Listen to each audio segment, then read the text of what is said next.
Hello and welcome along to the Panto podcast. This week my guest is Steve Royle. Recorded before the Britain's Got Talent final, Steve tells me how he once had a proper job, his part in Phoenix Nights that finally became official, and his career as a jester.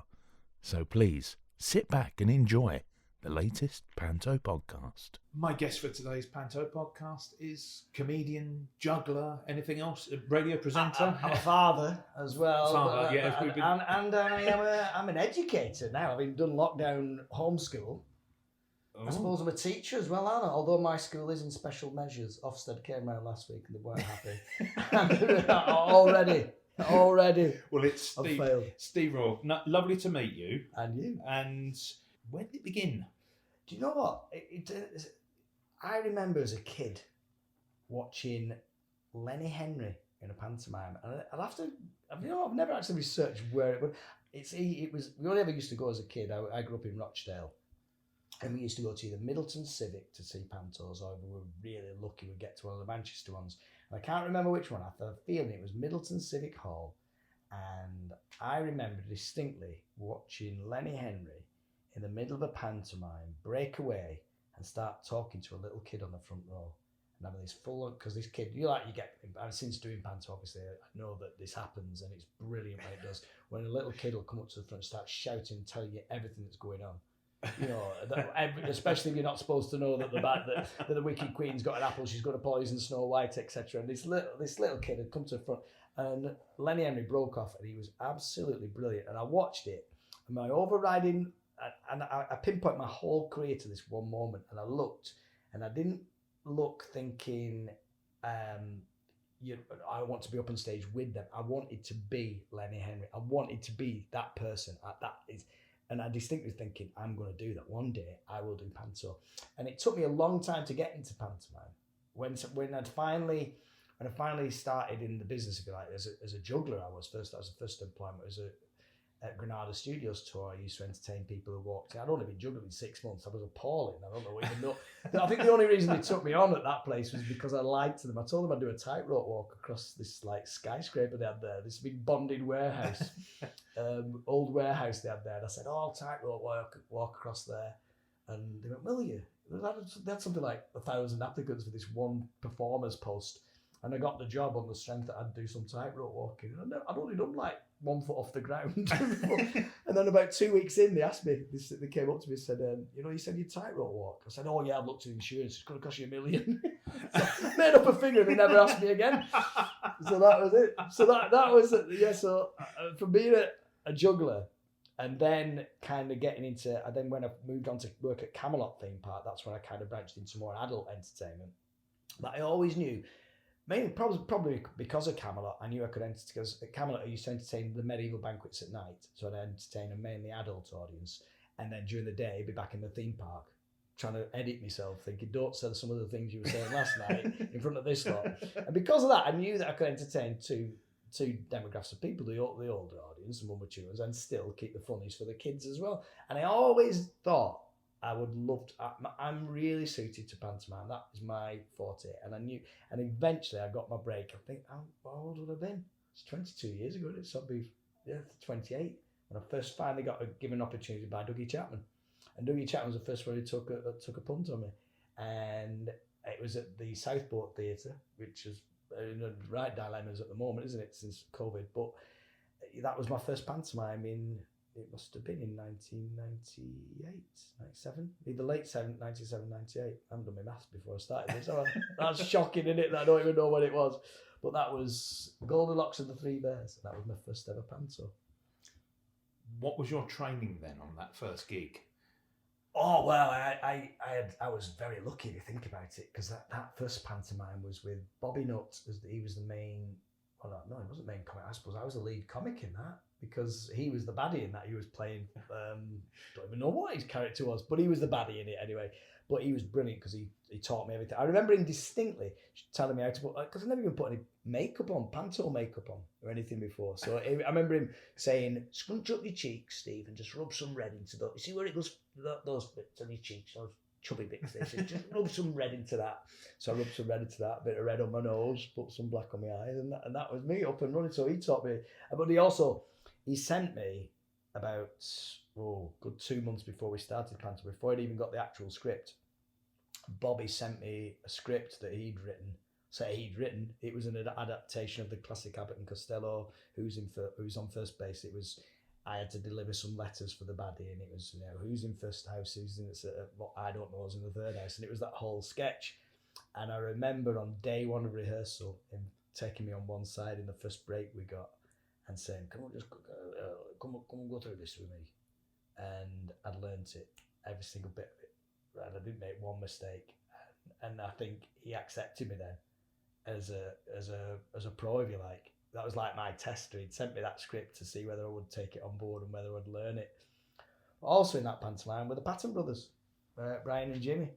And so again, I mean, I will never forget. It shocks me now because I keep meaning, just during lockdown, I've finally had an opportunity to decorate the stairs and landing at home, and I've got one big wall, and I've left it blank, and it's going to put all my Panto.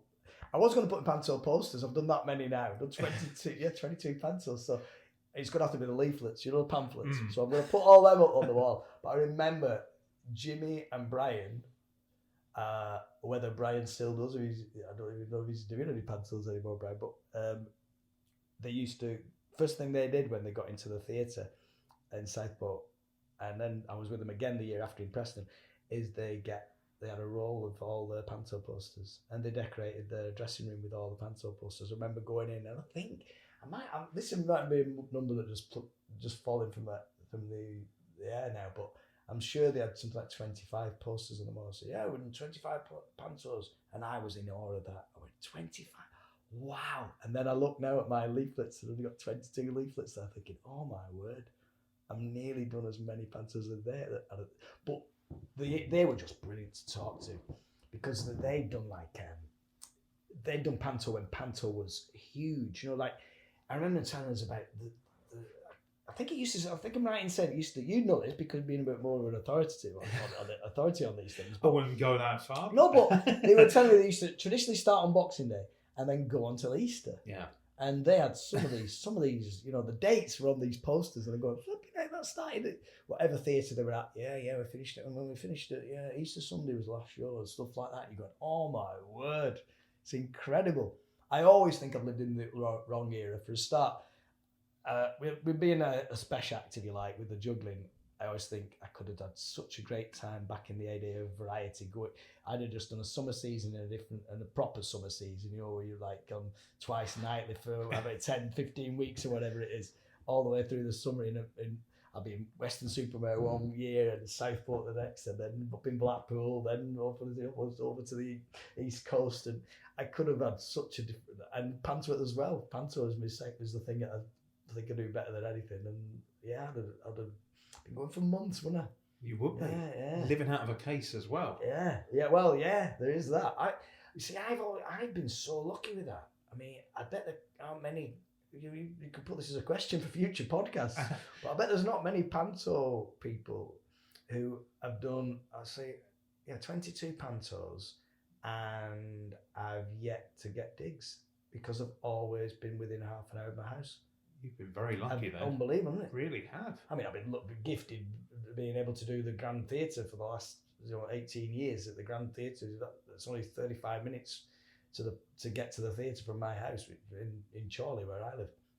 But my first was in Southport, then I did 4 years in Preston, and then 18 years in Blackpool. Stupid, really. I've done 3 venues and well over 1,000 Pantos. It's ridiculous, crazy. What about any other travelling around then, performing? Oh, well, I mean, the rest of the year, that's what, again, it sounds ridiculous, but that's one thing I do enjoy about pantomime is I get migraines. I get quite bad migraines during the year. I usually get one a month. And I put it down to the travelling and the bad diet at the time. Now, I'm not saying you get a good diet at Christmas. No one has a good diet at Christmas. But what I do have, it's a consistency and a consistency in my life. And so I put down the fact I never get a migraine during Panto. Usually get one during rehearsals, probably due to the stress of the situation, but very rarely do I get a migraine in the Panto run. And like I said, I think it's down to the fact that it's just, I know where I'm going, you know what I mean? But the rest of the year, I'm all over the world. It's crazy, yeah. Were you a funny child then? Oh, that's a good question. I suppose visually. Yeah. You turned into a fine figure of a man, It's an haven't old you? classic, So- innit? When I popped out my mum, the doctor slapped my mother. That one. Yeah, I was a class clown. I was always dead little. I was always the littlest in the class. I was the littlest kid in the class, and so sometimes I think was I bullied, but I wasn't kind of just encouraged because they knew I'd do it. I would do anything people dared me to do, and I remember actually one class. Like walking I along a remember being- tightrope, yeah. Yes, well, exactly, yeah. I remember one class sitting for 15 minutes before the teacher realised I was on top of the cupboards at the side of the classroom, lying there. She just assumed I was absent for the class, and that was purely because I remember the kids said, Riley, go on there. Poor, there's always one teacher, usually a music teacher, as it was. Poor Mrs. Corser, bless her, lovely lady, but she had no control of the class, and we ran riot. And this one class, all my mates going, go on, Riley, go up there. Because I was diddy, and they knew for a start I'd fit on the top of a wardrobe, right? No one else would. I'd be like, I'd climb up there, and I remember spending about 15 minutes. And then, but I had this ability as well, even though I was a cheeky little kid, I had the ability to always get out of trouble just because I think that's, if you want to know where my humour began and stuff, I suppose it would have begun in the school days, in the sense that I could always have a wisecracker and I'd get away with murder because I'd do a witty response, in the same way as I think that's it, being a little kid at school, you would assume that I'd be bullied in some respect, but I wasn't, because I'd have the gift of the gab, and I suppose I don't know where that was born from. It must have been just generally a gift. I'll tell you one thing that did help me. I had parents who were teachers. And I think when your parents are teachers, you don't see teachers in the classroom as some mystery figure that you can't communicate with, or there's something above you. It's the same way that I if I see a policeman, like, you go tense, don't you, or whatever, or someone in the army, those figures of authority. A judge. Not that I've ever seen one. I've never seen one, Simon, ever. Right. But, someone like that, and I get intimidated by that. But teachers, I was never intimidated by teachers, so I think I used to be able to. I remember my parents being brought in, and this was junior school, so probably about 7, 8, 9-year-olds, something like that. And they were concerned that I was messing about a bit much in class. And I remember my teacher saying to my mum and dad, saying, but he does this thing, and it was a Donald Duck. I used to do impressions of Donald Duck from being very little. And whenever the teacher used to tell me off, I used to just go, nobody's perfect. And that was it. I just go like, and then the teacher would go, I could see him cracking. So I just carry on. Sorry, miss. I'm sorry. And all the classroom would laugh. And you try telling a kid off. You try telling an 8, 9-year-old kid off like that, just going, no, I'm sorry, miss. Nobody's perfect. And that was it. You're not going to be able to do anything there but laugh. And what were the parents saying to you afterwards? Do you remember? Well, they were probably appalled. They were, yeah. They've always. I think anyone. It's interesting to see myself now with my kids who are into. I've got 3 daughters. Well, the middle one especially is into a dance. She definitely wants a career in dancing, and the youngest one's very, very quick-witted and stuff, and she'd love to do more comedy stuff, and it's different because for me now with them, they kind of know it's a possible career. But when I was growing up, I had parents who were teachers, and there was no way they would ever consider. It took them a long, long time, probably 15, 20 years of me being in the business, if you like, before they accepted, this is what you go. They always assume that one day he'll go back. He'll be a teacher. He'll be some proper job. A proper job. Yeah. It's not till lockdown. They're almost. I won't be surprised if they're behind all this. My nana was the worst for that. My nana used to say, when are you going to get a proper job, Stephen? When are you going to get a proper... She's up there. She started COVID-19 just to finally go, I'll make sure he gets a proper job. I'll close his entire industry. That's what I'll do. Have you ever had a proper job? No, only at university. When I was at university... for 1 week. The 1 week before... I went to university at the University of Kent at Canterbury, I actually studied economic and social history. That was. I didn't even do drama or anything like that. Because again, that was mainly due to parents who were concerned that I need to get a good grounding in education, and then if after all that I still wanted to do entertaining, that's up to you what you do, which is fair enough. So I didn't do any. I did a little bit of drama groups and things like that at university, but yeah, I did economic and social history. So when I finished university, my idea was to go into teacher training, but I thought, well, I'll have a year off doing whatever I can. And I was unemployed for a while. I moved to London and worked as a removal man, doing removals for this guy in London. And I did about 6 months working for him, just on and off, odd days he'd take me on. And then I finally gave in. I thought, I need to get a job. And I got a job in a timber yard in Rochdale. And this timber yard, I began on the Monday, and I was overqualified. I remember going for the interview and the guy saying, "You're way overqualified. You've got a degree, but we'll train up to be management. And we reckon we'll half. It normally takes 2 years to become a manager. Within a year, you'll be a manager of a branch, etc. You're going to go far in timber, Royle." I remember starting on the Monday, hated it. Splinters for a start. You know what I mean? Just if you leave your workplace one day with pieces of wood sticking out the ends of your fingers, right? It's not the job for you, is it? I would never. And I remember just being close to tears. I was that depressed. And on the next day, there was an advert in the Manchester Evening News about the Granada Studios tour taking on new people. They wanted a performer for this new area. They got this motion master ride. They wanted someone to basically be a doorman, but you had to dress up and have a bit of character about you. So that's when I went to, and so bear in mind, I started on the Monday of this job. On the Thursday, I took the day off to go and have an interview. So I'd already had a night. Imagine how popular I was with the other people there, can't you? And then after the interview, they offered me a second interview. And because I'd got the second interview, I was that confident I was going to get the job. I handed my notice in on the Friday and finished on the Saturday. Oh, goodness me. So that was my proper job in a timber yard, 1 week. 1 week. That was it. What about the balls then? The juggling or the juggling balls, the ping pong balls or the juggling balls. Well, it's about the same. That I mentioned about that job. The reason I got that job at Granada Studios, that winter, I was doing a bit of temping job in a local bar, local restaurant, the John Milne restaurant, Exit 21. If you come off the motorway, it's not the original building. They knocked it down and built a right nice one there. There's a nice pub there. But Exit 21, there's a place called Milne, which is the actual village I grew up in. In Milne was a pub called the John Milne. I was working in there, and one of the regulars came in, and he just said, "Hey, they started doing juggling classes at the local high school one night a week. You fancy going?" And I went, "Yeah." Anyway, I didn't. The week after, and he came in again. He said, "You're supposed to come," and I felt guilty. And I went, "Yeah, go on then. I'll come."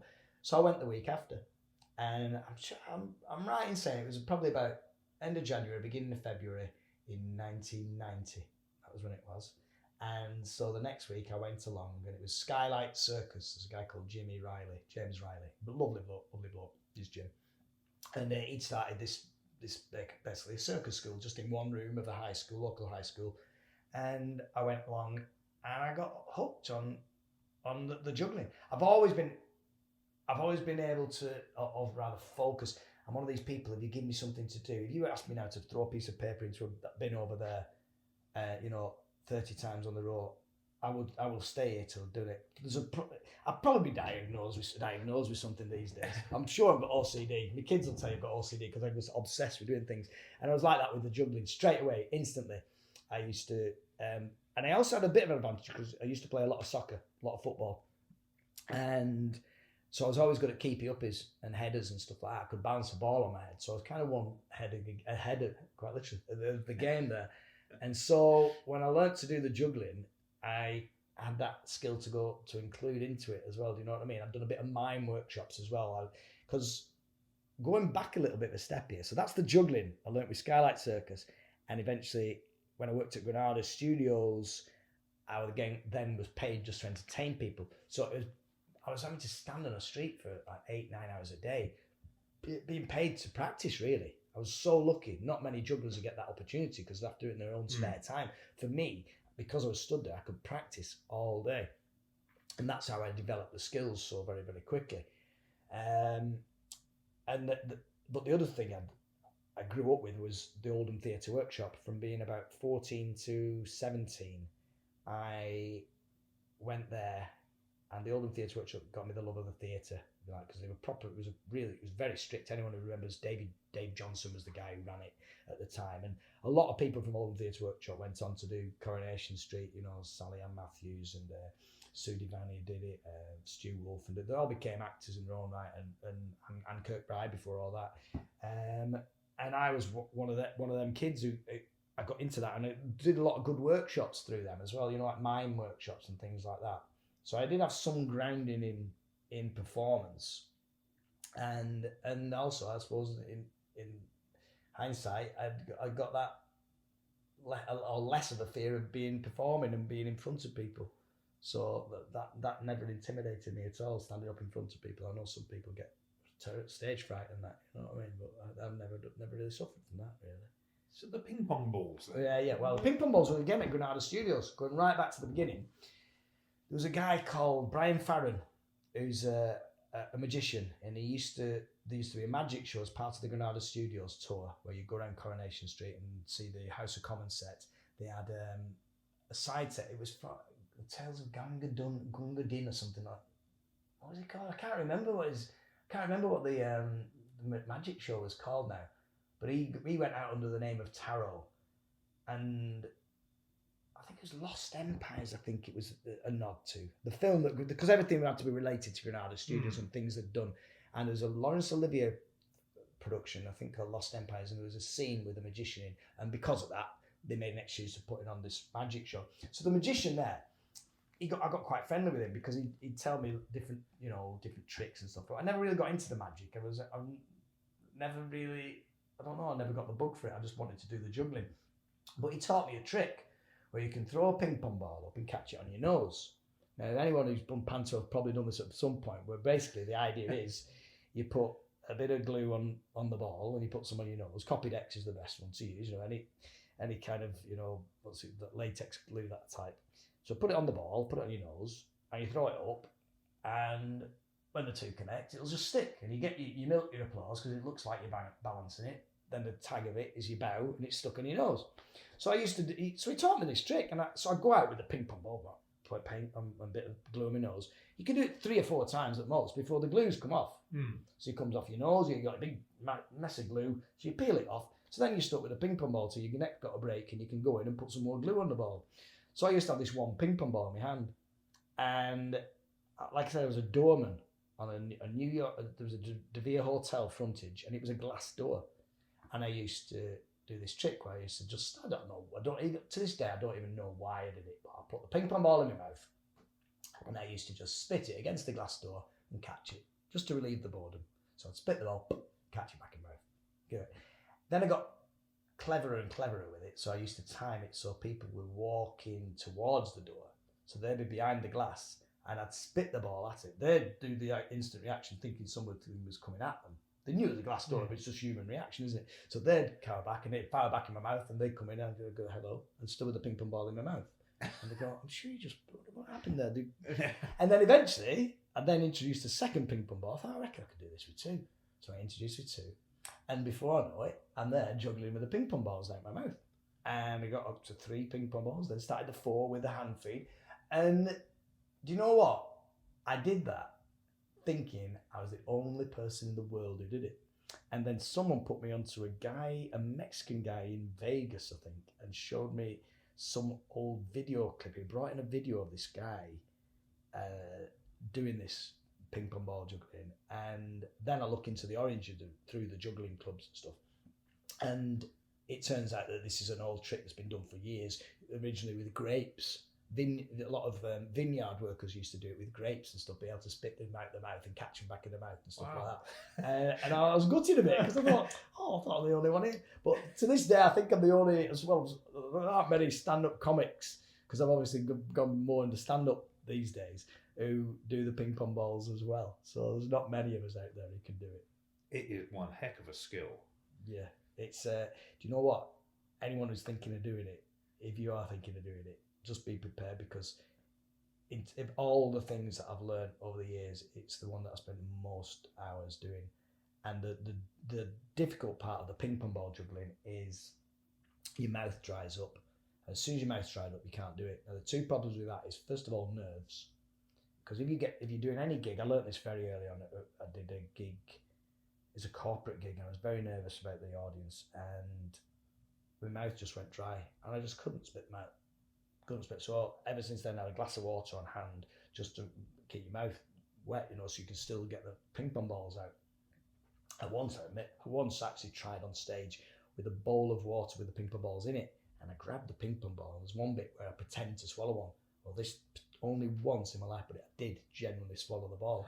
And the ping pong ball went down my throat, and it was like having a boiled sweet stuck in your throat. Do you know what I mean?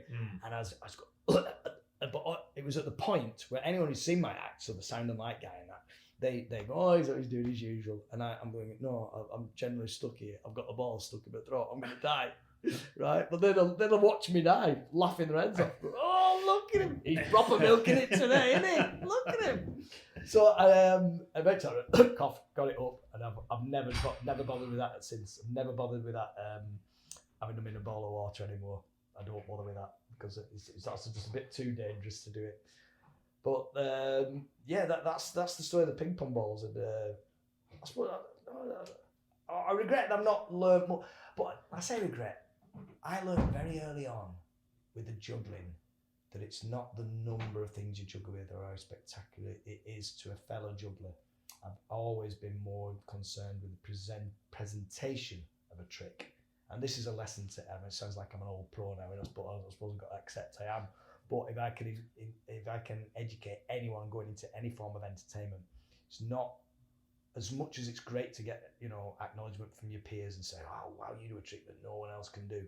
It's about presenting the tricks, and that's why I've always gone down with keep it very basic, but keep it unusual and put a twist on it. And I suppose that leads us nicely if you want a seamless link into the guitar juggling, because I was going to ask you about that. How on earth did that start? Right. Well, again, I'm funny you should ask me that. Well, you see, this is again, it goes back to that point of me. First of all, me wanting to be different. I've always been like that. I had piano lessons as a kid, and I used to hate piano lessons because I was just being taught other people's music. I don't know what's the point of that. It's already been written. So I've been obsessed with doing my own thing and not copying anyone else's. And from very early on, I like to think most of my stuff anyway is original. I might have a couple of generic one-liners and stuff that I throw in every now and again, but most of my stuff is original. And the story behind the guitar juggling was when I worked at Camelot Theme Park. That was not my breaking wind. That is the chair. Can you just stress that for the podcast? For the benefit of the podcast listeners, that was it might be talking about. When I worked at Granada Studio, at Camelot from '93, I think was my first year there, until 2004, 2005, something like that. And it was then who never went or needed sort of educating on the place. It was an amazing theme. It was only proper theme park because it had a proper theme. I mean, parks are called theme parks, but they don't really have an actual theme. Whereas Camelot was themed about Arthurian theme, and a part of it had the Europe's only permanent jousting arena. So my job was to go out in front of the arena and entertain people before the joust, and then after I'd been there a couple of years, they used to take advantage of the fact I used to do the juggling, and I was getting popular by then as Mad Edgar. That was my name of the character. It was called Mad Edgar, and I'd go out in the middle of the joust and do a little interlude, if you like, a musical interlude in the middle of the joust, but whilst the others, usually while one of the knights got his finger bandaged up because he hit himself with a proper, because they full on used to go for it, them lads, they're all stuntmen now, they're all doing films, they're all doing amazingly well. But so my job was to go out and warm up the audience. Now that arena held 2,500 people when it was full on twice a day. We used to do a 12:30 show and a 3 o'clock show. And for that number of people, you can't just stand there with some 3 juggling balls and just juggle them. You have to think big. So I used to juggle with big floor bean bags. I used to juggle with, I try and be spectacular. Again, do a lot of running up and down and getting the audience all cheering. And that's how I got into doing TV studio warm-up as well, because of doing that. But one year, they bought the theme park, or rather the entertainment side, called Themed Leisure Services. Lovely Richard Simpson was in charge of that. And he bought 4 think I bought 4 Andalusian stallion horses. Now these horses were amazing, flown in from Spain, beautiful creatures. And the lads, 2 main lads there, Rob Inch and C.C. Smith, like I said, have both gone on to Google them. You won't believe what films they've done. But they were in charge of training these horses to do the fancy walks, the dressage stuff with the horses. And the idea was they wouldn't be involved in the actual jousting tournament. They would be involved in this in the middle bit as a little interlude. So I was asked to write something for the horses and for me. So because they were Spanish horses, I thought, well, they'll obviously look at Spanish music. So I started to have a look at Spanish tunes. And I stumbled across the Gypsy Kings, and I found this track, Volare, which is ridiculous now because since then, as 1,000 people have already pointed out to me, Volare is actually Italian. But I didn't know. I looked at the Gypsy, it sounded Spanish to me, right? So I got this tune, and I thought, wouldn't it be great? I looked at what the horses could do, and there was one particular move the horse did that looked like it was dancing. So I thought, wouldn't it be great if we could sample some tap dancing shoes as if the horse is doing the tap dancing?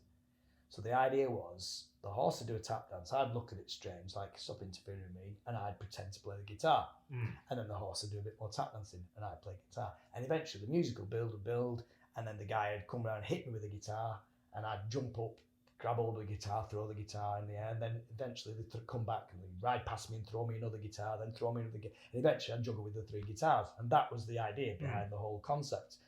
And it worked. I mean, from day one, we knew we were onto a good thing because the response we got. The only problem I had, and I had it for about 2 years, was stopping juggling the guitars.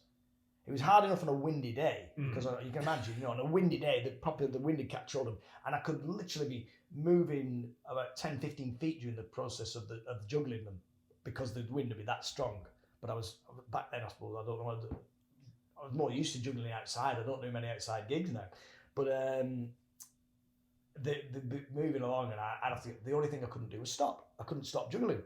So I always end by dropping one of the guitars on the floor. That was the only way I could do it. And then eventually, and do you know what? I've said this many a time in other interviews and things, that you asking me now, and I can't tell you how I stop. I'd have to watch a video of me to see. I just do it. I think I took one under my arm or something. I've just done a show now here at Pontins in Southport, outside, fully enough. And I even just, having done it, 20 minutes ago, I can't remember how I stopped. I don't know how to do it. For some reason, I learned to stop. And I don't know why, and I don't know why. But that's how the guitar juggling came about. And then eventually, when I started to do my own solo shows away from Camelot, I thought, well, I can just do this, and I'll do the job of the horse, if you like. So the horse got I bumped because I don't know what it's like taking props. Whether you have to take your props around with you, Simon. But I tell you what, your horse, just for the sake of one gag, the food bill for a start is astronomical. The girls would have liked it. They would, yeah. To be fair, I wish in hindsight, I wish you had. But we might be bigger than I am now, might it? We've been even bigger arenas. So how did you get that break then with the first Panto? Did Dougie see you up before? Yeah, but Dougie came to see me at a showcase. I remember writing to him. I wrote him a letter, and I'd written to loads of people, and had no response from anyone. And I knew that the Panto was something I wanted to do. For a start, you see, at that point, I was doing summer seasons, so I was doing Camelot from Easter right the way through to end of October, but then that was my lean period over Christmas, so I knew I had to find something. We were doing a lot of medieval banquets. They would fill me in over Christmas, right up to Christmas Day, but then after that, nothing. And I just knew that it was something I'd be good at, and I would enjoy. I've always enjoyed meeting people in any kind of entertainment. I get a bit of a buzz from that, and there's nothing better than Panto to really meet with, with acrobats, singers, dancers. When I look at the people I've worked with in Panto, I've worked with every single genre of musical or whatever, you know what I mean? West End stars, TV stars, soap stars, reality stars. That's what I love about it. I love the camaraderie, because the rest of the year, as a stand-up comic, I'm just travelling around on my own. It's a very lonely business, really.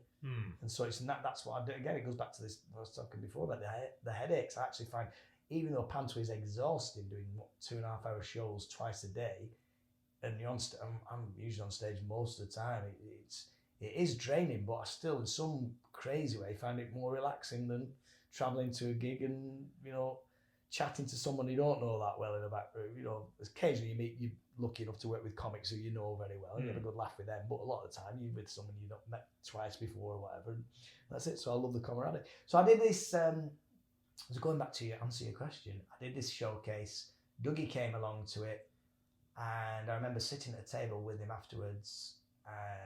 He didn't dissect the act in any way. He just went, with his cigar. Back then you could smoke in the venue. It was a big cigar. He used to talk like that, didn't he? He goes, well, very good, actually. So, how do you fancy doing pantomime in Southport? And I went, yeah, okay. So that was it. I was next thing I knew, got the contract through, and I was booked to do Panto that year. As lead comic? As the lead comic, yeah, which was, again, credit to Dougie for, putting someone, he must have seen something in me. And, he was brilliant. Like I said, he gave a lot of people, and he was very loyal as well. I mean, you only look at his, in some respects, maybe to the detriment of the pantomime by the end of it, because he was so loyal to people that people were seeing the same pantomime possibly by the end of it, and he certainly didn't alter the scripts much. The references going, still got Mr. Blobby popping on stage like 15 years after everyone else has stopped using him, things like that. Do you know what I mean? But in terms of his taking a punt on people and giving them an opportunity, I'm eternally grateful to the man. Yeah. Have you made many friends then over the years in Panto? Yeah. Oh yeah. Lifetime friends. Yeah. I still keep in touch with a lot from.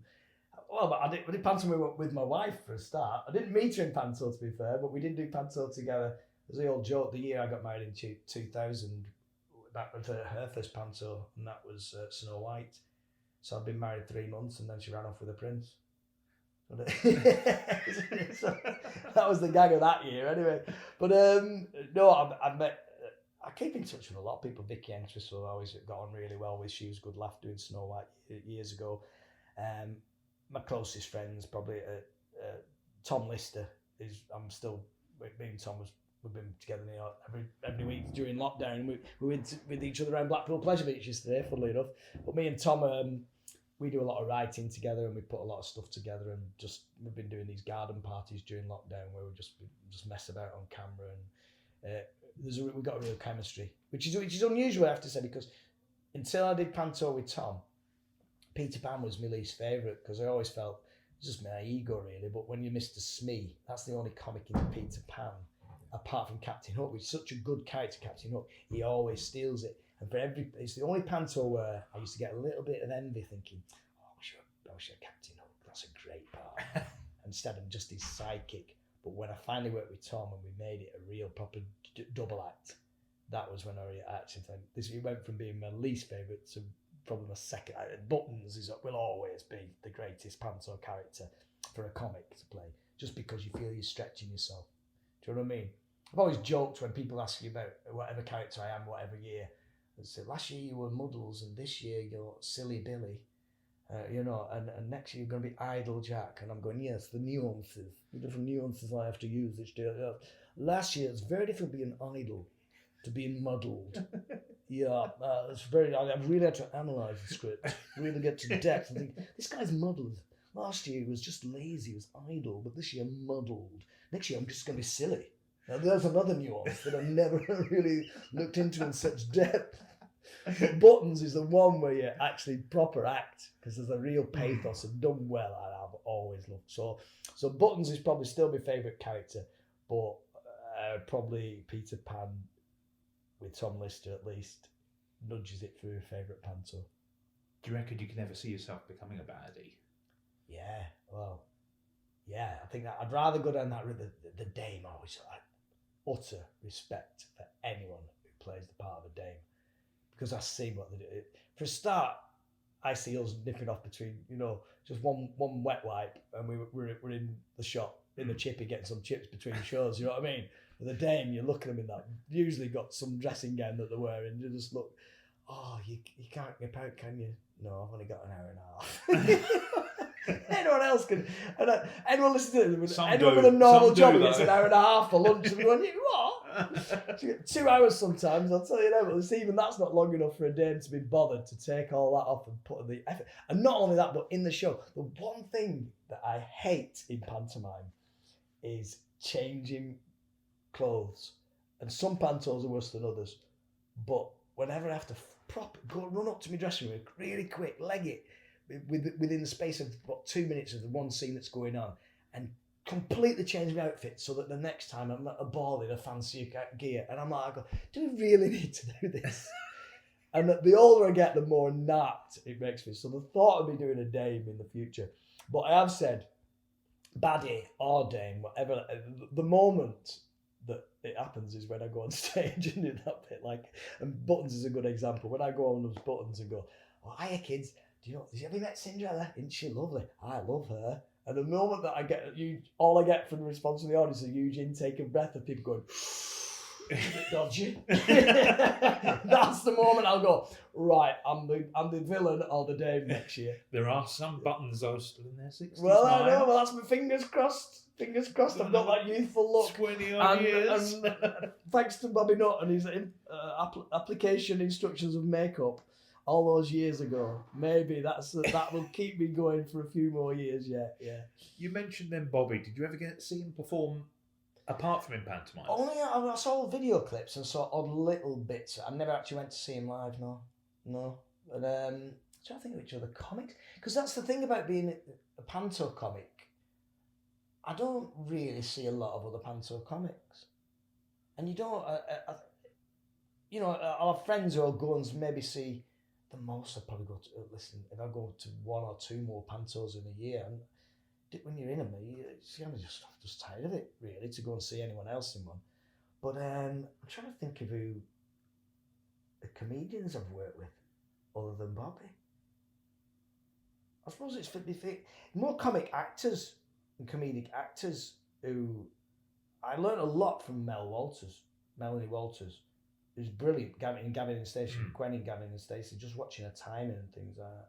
And the same from Sue Pollard, just the energy as she was. I played opposite her in Wicked, which was Wicked Queen. Ruth Maddock is another one that you watch them and you do probably have to study them to get the timing and just see why they can get laughs from things.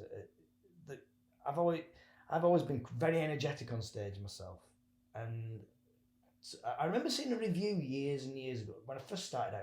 I've probably been going 5 years. I remember someone saying Steve Royle bullies the audience into laughing, and I accepted it as a constructive criticism, because what they meant was I really wanted everyone to like me, and I really put all that effort in. And over the years now, I've become a little bit more, I suppose, confident in what I do, and so I'm not as aggressive on stage as I used to be, and it's thanks to the likes of Mel and Sue and Ruth and people like I'm watching these comedic. And funny is, only just saying it to you, then realise those are all women, aren't they? They're all women who taught me an awful lot about the time in a comedy, which would probably surprise a lot of people. But then there are examples of blokes I've worked with, funny fellas as well. But generally speaking, yeah, it's been women who are just watching just the pauses, the breaks, and stuff like that. And you can analyse comedy without a doubt. Your study then of Dan Leno, where did that come from? Well, you see there, that's a really good, perfect link, that, isn't it? Isn't it just? Yeah. Well done, you. Well done. Thank you, I'll take that. Well, that goes back to another comedy actress, Amanda Barry. Years ago, we were doing Panto with Amanda, early 2000s, and she was the first person who ever referenced Dan Leno. I didn't know anything about him at the time, and so I started looking him up, and instantly, obviously, the first thing you see is, there's a resemblance there. Visually, I look like him, and then odd people had referenced it over the years, and then about 2 years ago, we were doing Cinderella at the Grand Theatre in Blackpool, and a guy came in, David Slattery Christie, and slipped us a note at the end of it. So just watching pantomime. Now it turns out I knew him years ago. He had worked as a tour guide at Granada Studios when I first started in the industry, so I knew who he was. He didn't think I'd remember him from then, but I did. And he said, "I just watched you. For years I've wanted to do he's written plays. He's written a few plays. I've always wanted to write a play about Dan Leno," he said, "and I never thought someone could possibly play the part." until I've just seen you now. You've proper blown me away with your performance. I would love you to play the lead in a panto. Can I send you a script? And I said, yeah, no problem, thinking nothing will come of this. Before the end of the panto, this script arrived. So he'd obviously gone away within 2-3 weeks and written a full script. But I kind of discredited it because of that at first. Never read it. And then when panto finished, there was one night, I was taking my daughter to synchronized swimming class. She had a synchronized swimming class, and have you ever watched synchronized swimming? It's the most boring thing. Basically, it's like having bad tickets to river dance. That's the way I liking it.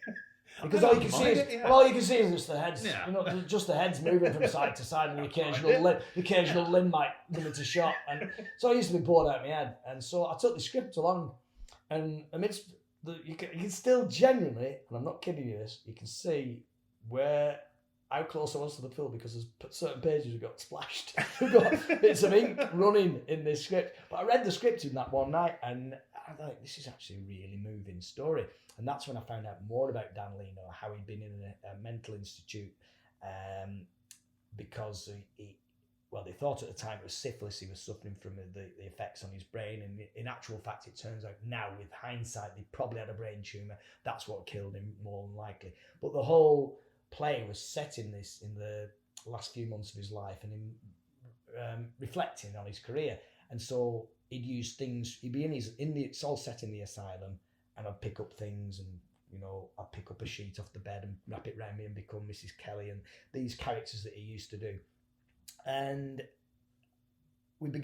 he asked me if I'd do it, and it was the year I turned 50, and I thought, he got a venue then. He said, look, we can do this in the Living Festival on the 17th of July. Now, I turned 50 on the 15th of July, and I went, this is the ultimate. I didn't fancy having a big party or anything. I thought, this is the way to turn 50, is do something really outside my comfort zone in some respects. Like I said, I used to be the Oldham Theatre Workshop, so I'd acted years and years ago, but the big test was, could I remember a full script? I'm on stage for 2 hours. It's a big script. And so I started to learn it. I thought, if by April I've not learnt this script, and I'm not doing it. So I started, and I was amazed at how it stuck in my head. Thanks to the great writing, I have to say, but it stuck in. And then we started rehearsals, and at first I was told by the director, he said, just do it in your normal voice and stuff. But then I found some old recordings. There's only one, I think I'm right in saying, there's only one video clip of Dan Leno. It's not him performing, it's just him playing around with a bottle of wine with his family in the garden. So there's no actual footage of him performing. But there are recordings of his voice. And when I heard his voice, he wasn't northern at all. He said, he's more like a very old proper variety song, really good, strong voice, and blah, blah. And so I tried to incorporate that kind of effect. I'd call it an affected voice, like your nan would answer the phone. Do you know what I mean? Yeah. It's a phone voice. And I think he kind of adopted this persona, which works well in the play, because there's another guy who plays my brother in it, who's not as successful as Dan Leno, but because I'm successful, I'm the one who, yes, I talk like that all the way through it. Well, Dan Leno, I remember it well, I played him. I put on this kind of voice because I wanted to get as close to the characters as I could. And the same with the sketches, we did them word for word. Now, I'm finding more benefit from adapting the sketches and making it so that the problem with doing the sketches as Dan Leno performed them, or as close as we imagine he performed them, is that a modern audience don't find out why he was funny, and don't see why he was so revered and so well paid. And the biggest, he was the Peter Kay, the Ricky Gervais of his generation. He was massive, so famous. And so I wanted to try and get that across. So then I started to adapt his stuff to make it more accessible for modern audience. And so the whole process of doing it, we've been doing it now on and off for 2 years. Did a tour last year. We were supposed to be in the West End during COVID. Unfortunately, that's not happened there. But look, hopefully, as soon as the West End reopens, we'll be straight back in at the Criteria Theatre there. But for a start, he's a Panto legend anyway. There's a lot of Panto traditions that we're thankful for him. He was the first one, I think. He did the classic that most Panto, some dame's wig falls off and he puts it back on wrong way around and all. He used to do all that kind of stuff. And so to try and just pay tribute to him and just acknowledge what he did for pantomime. By being a panto lover myself, that has been one of the most rewarding things I've ever done on stage. The fact that I could first of all learn it, and then just to pay tribute to someone like that. That not a lot of people educate people really, I suppose, about what a great man he was. And my mantelpieces, I don't have a lot, like I said, I don't have a lot of memorabilia on my walls at home from pantos or anything, but I do have a few pictures of Dan Leno on the mantelpiece now. It must be quite the honour, though, especially as well with Roy Hudd's involvement. Oh, with you yeah, as well. I mean, that was the ultimate, really. That was down in Eastbourne. We did the Theatre Royle. I forget the name. I think it is a Theatre Royle, Eastbourne. Anyway, we did the show during the Music Hall Society's weekend there, and I didn't even know. Do you know what? I may have been nerves might have got the better of me if I'd known he was watching. I didn't even know he was watching. Did the show, and it went really. As every show, it's crazy to say because we've only probably done it about 20, 30 times now, the actual play, and every single one has got better and better and better. Mainly because I'm being more confident with it and been experimenting a bit more. But that particular show was brilliant. And then afterwards, I came out the stage door, and someone was saying, "Oh, do you see Roy Hood?" And so I heard these mutterings of Roy Hood, and the next thing I see him walking down the side of the theatre, and he just threw his arms open and gave me the biggest hug, and he was crying. It was amazing. He was crying. He was moved that much because it is a quite very moving play anyway. You know, it's not all about the laughs that Dan Leno did. It's about the effect that he had on other people as well. And he gave me this big because I've since looked into it and spoken to Roy as well about it before he sadly passed away. He was telling me about how he felt like he was reincarnated and he felt a duty. In the same way I feel a duty to get Dan Leno's material across to people. He had the similar feeling to me, and I like to think he saw me maybe 30 years junior to him and thought, oh, I wish I'd done that. I wish I'd done a play because he'd done a lot of Dan Leno skits and sketches and stuff like that. But for someone like that who's such a massive authority on the subject, to give it credence, if you like, and acknowledge it as a good piece of work and a play, because he could have easily walked off. If he had enjoyed it, he could have gone and someone had said, "Oh, Roy Hood were watching," and I would have been none the wiser. But then for him to come, and then the icing on the cake, which is also the saddest part of the whole story, is that he agreed then to be in the play and would have been in the West End if he hadn't sadly passed away. It's very sad. Very sad. But like I said, how lucky was I to just meet up with him and become friendly with him, on talking terms with an utter legend like that.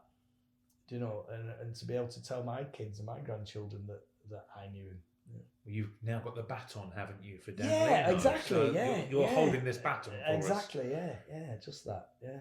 You mentioned then about you would have been nervous. I do ask this question quite a lot to people. Do you get nervous before performing? Not just Panto, but any performing. Yeah. I think some nerves is good. The problem I have with the stand-up and with my specific, especially I mentioned the ping pong balls, that if too much nerves can affect your mouth dries up instantly. And I've had a couple of problems where my mouth has dried up, like I said, and not being able to do that part of the act. But that's usually the finale of my act. So usually I've settled in and any nerves have gone by the time I come to doing that. Pantomime, I am always nervous. I get very nervous in dress rehearsals and tech runs are just it's wrong to say I get nervous in tech runs because they just drag on forever, don't they? I mean, anyone gets nervous, they can make it 4 days of tension. That anyone who gets nervous in a tech run, just trust me, don't, because it'll all be all right on the night. But I think the most nervous I get is dress rehearsal, because you do it with usually just the producer or whatever watching. Very little feedback. Everyone having seen stuff over and over, because every sketch, every joke has been done for 1,000 times, and you have that little devil on my shoulder. I think most comics surely have him sat there going, "It's not funny, is it? You thought this was funny a month ago. It's not funny anymore, is it? It's not funny. You're gonna go." And I genuinely have this feeling on opening night that I will walk out, even though I've appeared on that stage in Blackpool Grand Theatre, 18 years on the run, and I have this fear every single opening night that I will walk on stage and go, hiya kids, and they'll all just go, all right. Just that's it. They'll all shrug their shoulders and it never, obviously, it never happens, but it's my own insecurities. So I think I probably have more insecurity than I have nerves. I think is probably the best way to answer it. And as the panto progresses, within 2 or 3 days, I'm usually so comfortable that I have a little bit of butterflies, I'd say, but it's more, I have excitement for pantomime and for performing in general. I have more of that excitement than I do nerves. And I've certainly got better at controlling the nerves.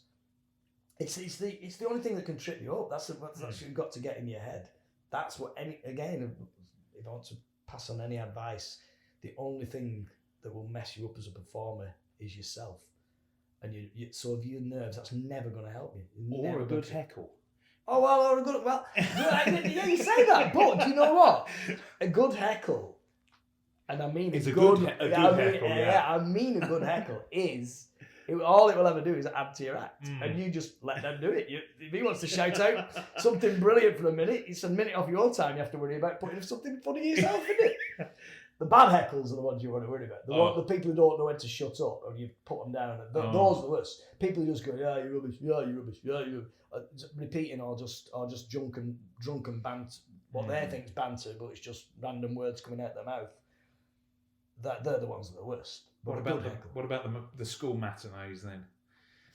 Again, it's you have to grit your teeth and go through it, don't you? And we all know that if you go to school, for a start, usually the pantomimes have such a quick turnover between them and the schools in morning and afternoon shows, especially, is you've got to belt through stuff anyway. So they're more than happy to cut a few gags and stuff like that. But you say that about school matinees. But there's, even during school matinees, it might mean that your favourite bits yourself as an adult, your little or double entendres or things like that might go awry. But your other stuff, your ghost gags, and you know the getting the kids up in front of all the schoolmates and embarrassing them at the end for the song sheet or whatever, those bits are better when it's a school groups. So it is there's ups and downs in it, isn't there? There's advantages and disadvantages to having a school group, and it does help you pitch it as well for the rest of the run. You get your school groups in your first couple of weeks, and you go, right, when I'm doing this, I know that the kids will like that bit. So if I feel that the kids aren't laughing at much, I need to do that kind of stuff. And if I need, it's I think a good panto performer is conscious and can read the audience to the extent where they know who's missing a little bit. Who you need to get back on side. Do you know what I mean? Too many double entendres in a run, for example, is going to alienate your kids and probably alienate some of the parents who are conscious of it. So I think it is in so many ways, Panto's about getting a balance in so many ways, because you've got so many different genres involved. You've got musicians, singers, jugglers, comedians, variety acts, all these different people all involved, and you've got to make sure they all get their own line, like they all don't feel like they're being pushed aside. They've all got their moment where they can shine, and it's the same with the actual material of it as well. Everyone needs to make sure that they've all got a little bit, otherwise because at the end of the day you're all together for for me at least a month and over a month all together in that one bubble, and you need to all get on, otherwise I think in 22 years I've had one panto that was marred by a split in the cast, where it was a proper split and there was people who weren't talking to other people. It's happened once and it was horrible. It's horrible. And that's the key, is making sure everyone gets on. And it can be the simplest little thing that triggers it. It can be one person. It can be a single person who's just... Usually, I have to say, the people who are the hardest to get on board are people who've done it for the first time. So it's wrong to say young people, but someone fresh out of a soap who just thinks they're just in it for the money, take the money and run, and don't have a love for it, turn up on day one and haven't even looked at the script. They're the people who are going to let it down.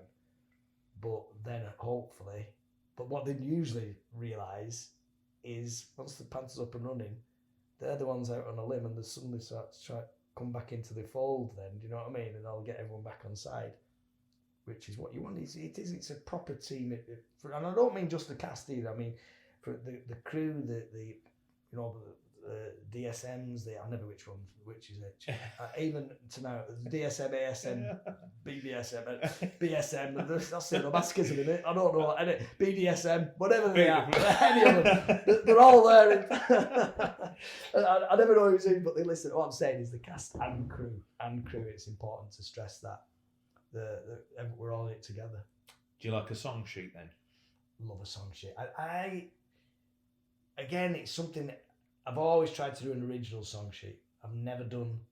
I don't think I did any. I would like to have it. I say that, but I think one year I might try doing a traditional one, like Worm at the Bottom of the Garden or something like that. But I think because I came at Panto from a juggling point of view and from that kind of angle of doing a special act, I've always thought of every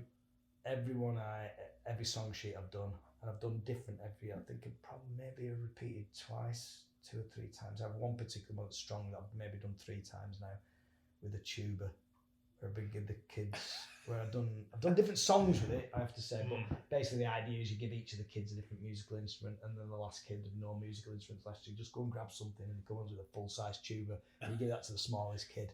Just watching them trying to hold up a tuba is just brilliant. Just what great and the one I've got has got a brilliant little mouthpiece that pops off, so it always comes off in the hand. And usually there's a kid left with a tuba bashed on the floor on this little thing, and I just look at him in disgust. I've had him crying, I have to say. It's horrible to watch, but yeah. And I think even people who go to Panto, for me, being a performer who enjoys things going off a little bit right, I love improvisation. That's the highlight of the Panto. It's a shame it has to be at the end. You have to wait for that. But the song sheet is my highlight because you just never know what it's going to be, what you're going to get.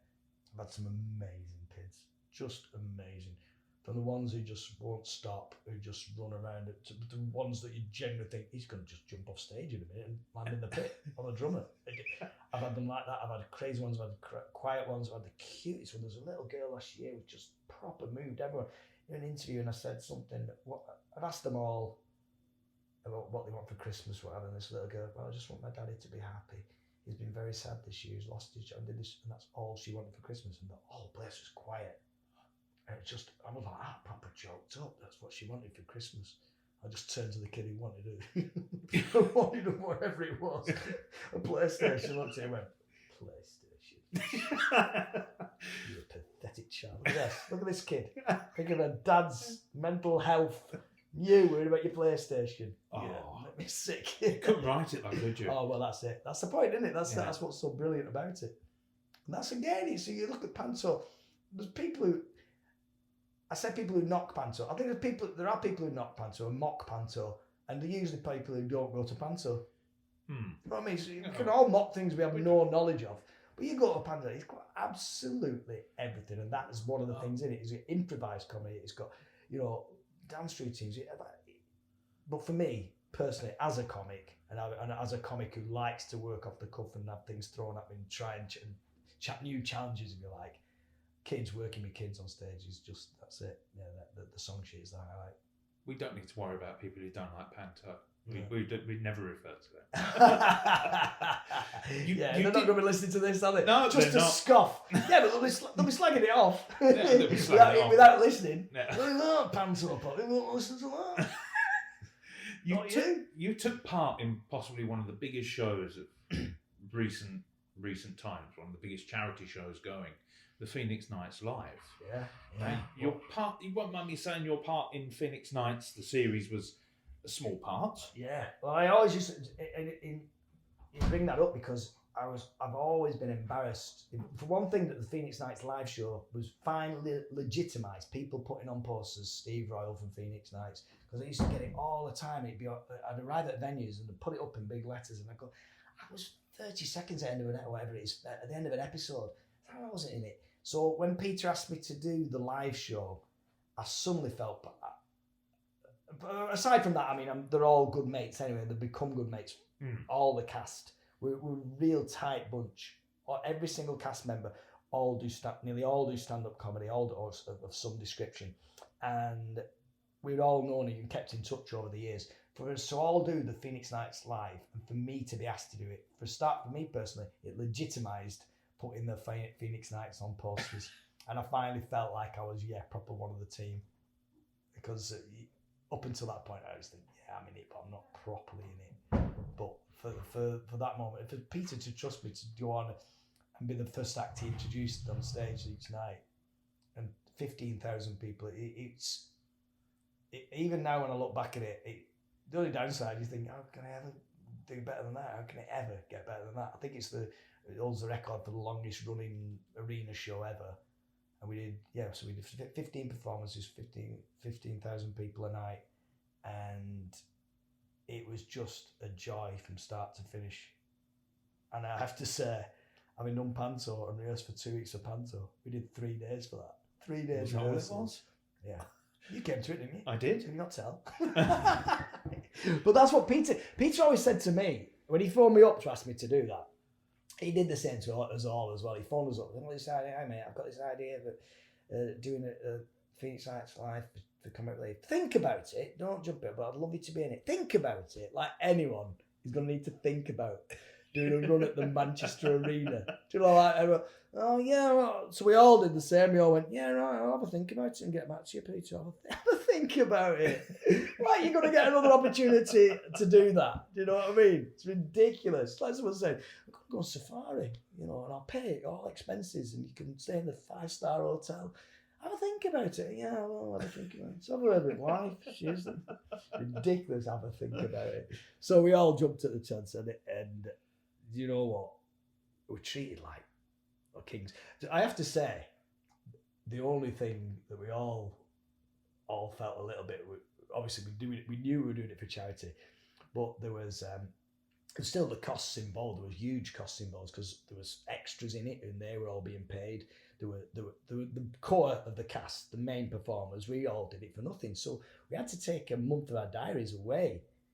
Now, in hindsight, having just gone through 4 months of lockdown, we were a bit used to lockdown, because it was a kind of a lockdown for us that way, because we had to go without any income at a time at the beginning of the year, where a time where you might, I suppose you don't have that much work then anyway, but we had to just seal off our diaries. So there was a little bit of a hope that it might go on tour. So, and we still hold up out hope that one day it might go on a bigger tour. But we were treated, because we didn't get paid, we were treated so well. We had dressing rooms, our own dressing room. We had shared, actually. I shared with Ted. Robbins, so I did have my own dressing room. I'm not saying it was my fault. Actually, to be fair, it was me. There was me and Alex. Me and Alex Lowe, who plays Clinton Baptiste, right? And who's an amazing. He's worth talking to at any time, just because the dedication, he was so nervous on opening night. I remember, and he went through every little aspect of the script. He's a proper one for detail, is Alex. But both me and him, we were in the dressing room with Ted. The three of us, and when Ted collapsed, it was awful at the time. And the worst bit for me, because I working at BBC Radio Lancashire, I kind of kept in touch with Ted more than anyone else. So he was probably one of my closest friends on the set, in the show. And the bit that really hit home to me, I saw him collapse. For a start, when he collapsed on stage that night, I remember it was the opening night. Most of the audience thought it was part of the act, but I instantly knew not. And so I could see 15,000 people laughing, and I'm just going, get someone to him, get. And anyway, the medics were brilliant. It's an amazing story of how they brought him back round, and the curtains Heart surgeon on the front row. Yeah, it just happened to be there that night and saved his life. And we were all in shock, but the bit that hit home for him and proper upset me was going back to my dressing room, because everyone was wandering around in dismay. I've never heard so much silence. 15,000 people leaving an arena in silence. You didn't even know that they were there at one minute and gone next, and without anyone talking, just everyone shuffled out. And we were all left because we had to make decisions then whether the rest of the show would go ahead. And we were getting good news at the point that we'd come back round. He'd been brought back in the ambulance, etc. And it was all looking good, and at least that. But I went to my dressing room, and he's obviously, it was Ted's dressing room, and all his clothes were there, folded, and his shoes on the floor under our desk, like, and I go, oh god, and I thought if he had gone, I'd have to be getting that and giving to his family. They were all there as well. All his family were there on the opening night. They're one of the worst moments of my life. That just watching that being. But then, which was crazy because it was genuinely the most incredible performance experience for the rest of it. The relief, I think that was one of the things that made it so amazing for the rest of the run. It was a relief knowing that it was all right and knowing that it was in care, and it was every day we were getting news that it was getting better. We went to see him on second or third day, whatever, in hospital, or Peter and a few of the cast went. And I went to see him, and he finally came out of hospital and took him, because when reviving him, the brokers were like 6 of his ribs or something like that. So I took him. I went to his local butcher and picked up 6 spare ribs, and took him there. I gave him a bag of spare ribs for Ted. That was my gift for him. But yeah. But the Phoenix Nights live, yeah, the big memory, and the I'm so grateful for Peter involving me, just because it legitimised all those inclusions on posters for all those years. I suppose that's the main reason. Well, congratulations on getting through to the semi-finals of Britain's Got Talent. Thank you very much. Yeah, it's been a crazy year for that, hasn't it? I mean, I must be the only person who's done Britain's Got Talent and got less work from it. Did it back in when it went on telly. This is going to be an opening joke. The semi-finals, if I get there, I'll be going. I'm going to be a when this first went on telly back in January, in April, when it first went on telly. Yeah. April. I was that popular. I couldn't leave the house for months. Won't tell them why, mainly due to COVID. But it's amazing. You know what? I have to say, just very without dragging too much, because by the time this good podcast goes up, we'll know how well I've done. But in semi-finals, I'm chuffed to bits, and I have to say, in all honesty, I've been treated so well by everyone involved with the show, and it's been an absolute pleasure to be part of. So I absolutely loved it. And I will be eternal. It took me a long time from persuade me to do it. I've been asked many, many years to do it, go on it and do it. But I've loved every single minute of it. And hopefully you'll enjoy my semi-final routine. I can't wait. Can you give us a little hint as to what it is?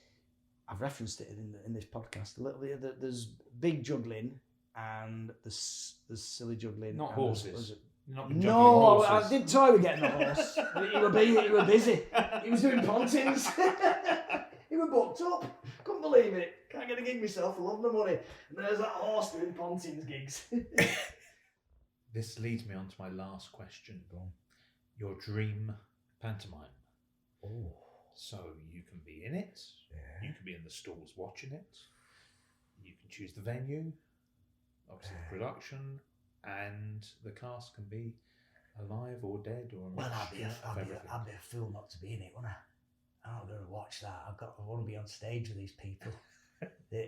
Well, obviously, having such a love for the place and knowing what all theatres going through, I'm trying to do my bit for the Grand Theatre at the moment. So Grand Theatre Blackpool, it'd have to be on there. I couldn't possibly see myself doing a panto anywhere else, really. So it would have to be at the Grand Theatre, and it would have to be starring Dan Leno, obviously. And I suppose, what panto? I suppose I said that about Tom. Maybe we could do Peter Pan, and I'd be Mr. Smee to his Captain Hook, so I could learn from him all the time. Maybe that'd be the best way of doing it, so I could watch the master. And then who else would be in it? Trying to think of favourite comedians. Lee Evans, I think would be good. I'm thinking all comics now, aren't I? It was a very comic heavy. But I think if we could get Lee Evans doing it, if you could persuade him to do the Dame. Because I'm not doing it. I've already told you that. I don't want all that makeup on. Can you imagine Lee Evans as a Dame? Oh, he'd be great. But his physicality in that, the wig would be falling off every 2 minutes, wouldn't it? Yeah. But then I wouldn't want to be wardrobe mistress, would you? I sweat. He sweats for she'd be washing them dresses every night, yeah. Oh, God, I thought of him as a dude. Maybe I'd have to get him in a different role. He could be one of the ugly sisters and wear flimsy outfits. That might benefit him. He'd have a bikini on. He could be one of the ugly sisters in a bikini. And he'd probably be grateful for that. So we're now Cinderella. Cinderella. It was Peter Pan, wasn't it? It's a real mishmash, this panto. Oh, yeah, I thought, oh, God, now you got me now. Yeah, I think No, I have to be Buttons. It has to be Cinderella. So we'd have to have Dan Leno as the dame, obviously as the mum. So he could be the step. He could be the wicked stepmom. Yeah. And then, oh no, we'll have Dan Leno and Lee Evans as the two ugly sisters, right? Okay. And so they're both bringing something to the game there, right? And then Cinderella, which actresses do I really would have? I've always had a soft spot for Kylie. Would you do Panto? What's the budget of this? Have we got any No budget? No budget. So I like Kylie then. And you earn all the ticket money as well. This is a proper dream scenario, isn't it? Forget Grand Theatre, we're in Barbados now. It's a beach Panto. No, could be at the Manchester Arena, couldn't it? Well, it could be. Well, to be fair, yeah. Although no, I think that's one thing about pantomime. It's got to have a closed theatre. Yeah, it's got to be. That's the intimacy. That's why it's very worrying times this year. If there's no pantomime and the thought of anyone trying to do an outdoor one or something and getting lost out there. There's the intimacy there. You need that feel. So I suppose Kylie, Cinderella, and then who else we got to cast now? We've got to need a Dandini, won't we? And a Prince Charming. A Prince Charming. Who's the Prince Charming? Have you ever worked with any? Come in. I'm on stage soon. Yes. Oh, I'm on stage in 5 minutes. I'm on stage in 5 minutes. I just realised. Sorry, mate. We'll conclude it. That's it then. Sorry, I'll be right with you. On that note, I didn't realise I would done that. Away for ages. My audience awaits. While they do, I'll fill you in. So we've got an choose a quick Baron. Yeah, a quick Baron, or a Baron have to be a legend actor. I would have to say, who actors do I really, really admire? I suppose, do you know Anthony Hopkins spots into my head? Anthony Hopkins, yeah. I had to mother with some candy, and now I've married another. Yeah. So Anthony Hopkins would be a Baron, and Dandini would be Chris. I like Christopher Eccleston. He's quite good, isn't he? I don't know Christopher Eccleston, someone like that. Daniel Craig. Oh, I'd have Daniel Craig. Just get him in there because I'm a massive James Bond fan. So put him in. Piers Brosnan. It would have been Piers Brosnan, but he's ruined himself since doing Mamma Mia. I can't accept him anymore. I'm sorry, Piers, if you're listening. I can only apologise, but he's spoils it for me. Won't trust him to do a good job. Steve, on that bombshell. On that bombshell, thank you so much. Absolute Break a leg on stage. Thank you very much. Cheers. Cheers. The Panto Podcast.